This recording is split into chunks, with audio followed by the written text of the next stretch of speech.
Prince ready? Born ready. Okay. So हमारे साथ देखेगा भारत का एक रिपोर्टर है और वो मेरा दोस्त भी है। सो मैं उससे आज एक प्रश्न करने जा रहा हूँ जो रैंडम प्रश्न होगा। तो प्रिंस, जो इस बार नीट का जो स्कैम हुआ उसमें क्या कहना चाहते हो? सबसे पहले बात तो क्लियर करना चाहेंगे कि नो डाउट स्कैम है। इलेक्शन के रिजल्ट वाले दिन आप रिजल्ट क्यों दिए? पिछले साल 2 लोग टॉपर थे, इस साल 67 लोग कैसे टॉपर हुए? एक ही केंद्र से 7 लोग टॉपर होते हैं। बिहार में ओपनली लोगों ने कबूल कर लिया है कि उनको पेपर पैसे पहले मिला है, तो नो डाउट स्कैम तो है, जो कि बहुत गलत हुआ है। इसके खिलाफ कानून बनना चाहिए और बना भी है। ओके।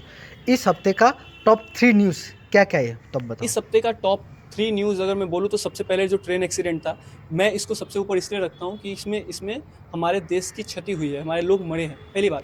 दूसरी, जो बीजेपी ने तख्त जो अपना बोलते हैं ना, एक दिखाया है कि भाई अभी हम ही अभी स्ट्रांग हैं, और उन्होंने जो स्पीकर का पोस्ट है वो किसी और को नहीं दिया।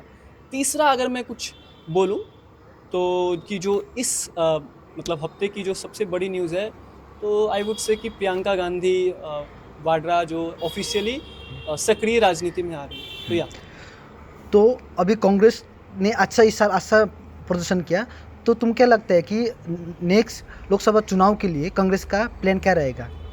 अगर मैं एज अ कांग्रेसी होता और मुझे अगर कांग्रेस का प्लान बनाने का मौका मिलता, तो मैं तो यही बोलता कि ज़मीन पे काम करो, जैसे भाजपा करती है, हमेशा चुनावी मोड में रहती है। तो मतलब अभी भी जाओ, आप साउथ में स्ट्रांग हो तो आप नॉर्थ पट्टी में काम करना स्टार्ट करो, ज़मीन पे अपने कार्यकर्ताओं को फिर से बिल्ड करो और काम करो। इस बार जो बीजेपी ने अच्छा मेजोरिटी नहीं लिया, उसका वजह क्या था?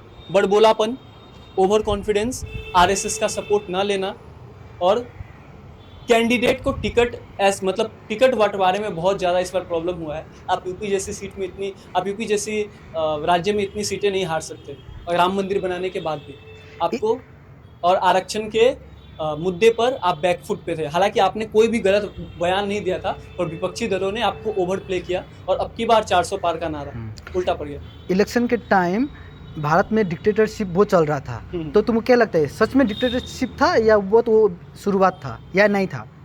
देखो, ये इसमें भी एक चीज़ है कि आप ऑब्जेक्टिविटी के हिसाब से नहीं बोल सकते।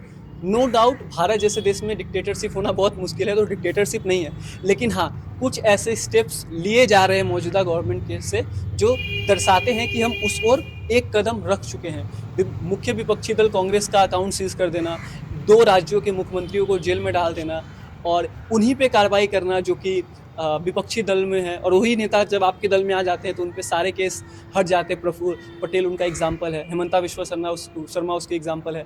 सो अजित पवार को आप भ्रष्टाचारी कहते हो, फिर दूसरे दिन अपनी गोद में भी बैठा लेते हो। तो या डिक्टेटरशिप नहीं है, बट कुछ हद तक हम उस ओर जा रहे हैं। और जो 2014 से पहले जो इंटरनेशनल स्टेज में जो भारत का जो एक इज्जत था, जो लेवल था, और उसके बाद जो बीजेपी का गवर्नमेंट आया, उसके बाद तुम क्या लगता है पहले कैसा था और अभी कैसा लग रहा है इंटरनेशनल प्लेटफॉर्म में? देखो, इसको एज अ न्यूट्रल पर्सपेक्टिव से मैं देखूं तो इंडिया की छवि पहले भी मजबूत थी। इंडिया की छवि देश की आज़ादी के बाद से ही मजबूत है। हमारे जो प्रथम प्रधानमंत्री, जिनको बहुत ज़्यादा क्रिटिसाइज़ किया जाता है, नेहरू जी, उन्होंने नैम ग्रुप बनाया। अगर आप बिलीव नहीं करोगे, जब पहली बार अमेरिका गए थे हमारे नेहरू जी, तो उनका ऐसा स्वागत हुआ था जो आजकल किसी का भी नहीं होता है। सो स्ट्रॉन्ग तो पहले से ही थे।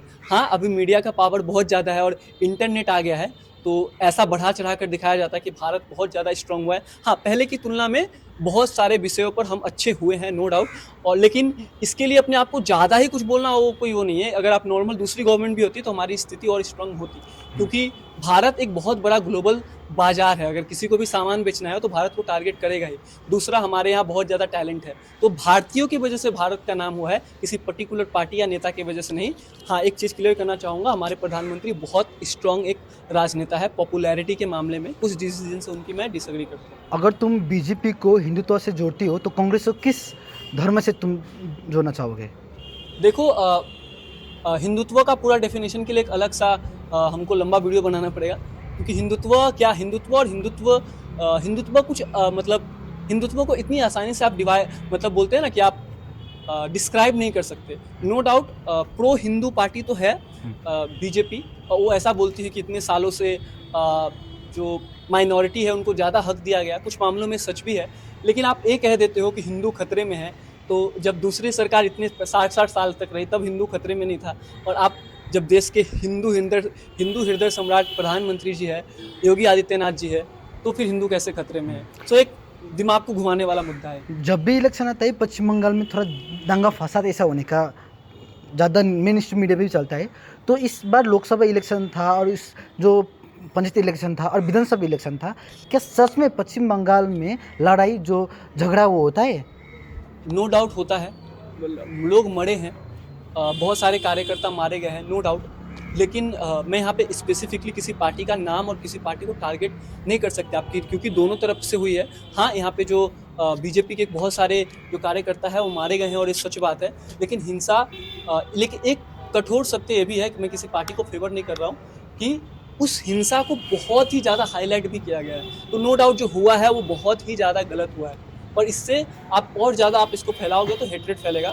आप इस पर कदम उठाइए, यहाँ की गवर्नमेंट भी और सेंट्रल गवर्नमेंट भी। लास्ट क्वेश्चन, हम भारत में देख रहे हैं कि इलेक्शन से पहले भी इलेक्शन के बाद भी बहुत सारा ट्रेन एक्सीडेंट हो रहा है, ठीक है? तो क्या करना चाहिए? रेलवे मिनिस्टर को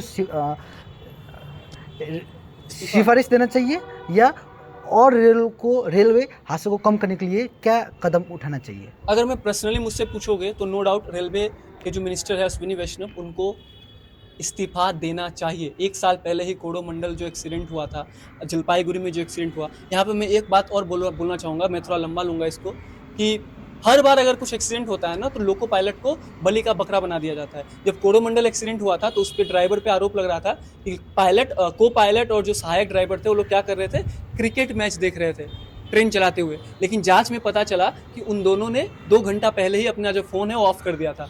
इस बार भी मालगाड़ी का जो ड्राइवर था जिसने कंचनजंगा एक्सप्रेस को पीछे से टक्कर मारी, उसको बलि का बकरा बनाया जा रहा है कि उसकी गलती है। अगर उसकी गलती है तो आप उसको सजा दो। लेकिन एक रिपोर्ट दैनिक भास्कर में ये भी आई है कि बेचारा जो लोको पायलट था मालगाड़ी का, वो पिछले 4 दिनों से नहीं सोया था। हमारे जो लोको पायलट है डायपर यूज़ करते हैं, एडल्ट डायपर यूज़ करते हैं, क्योंकि उनको शौच की जगह नहीं है। और एक चीज़ मैं यहाँ बताने जाऊँगा, आप सब देख लीजिएगा कि आरटीआई में एक खुलासा हुआ है कि रेलवे की सेफ्टी कैटेगरी यानी सुरक्षा श्रेणी में टोटल 10 लाख जो पोस्ट है उसमें से अभी भी 1.5 लाख पोस्ट खाली है। ये आरटीआई में खुलासा हुआ है, आप देख लीजिए। सो प्रिंस, बहुत बहुत धन्यवाद। और प्रिंस आपको देख सकते हैं देखिएगा भारत चैनल में। तो ये थोड़ा काउंटडाउन वाला था, तो हमारे साथ देने के लिए बहुत बहुत धन्यवाद। Thank you so much viewers.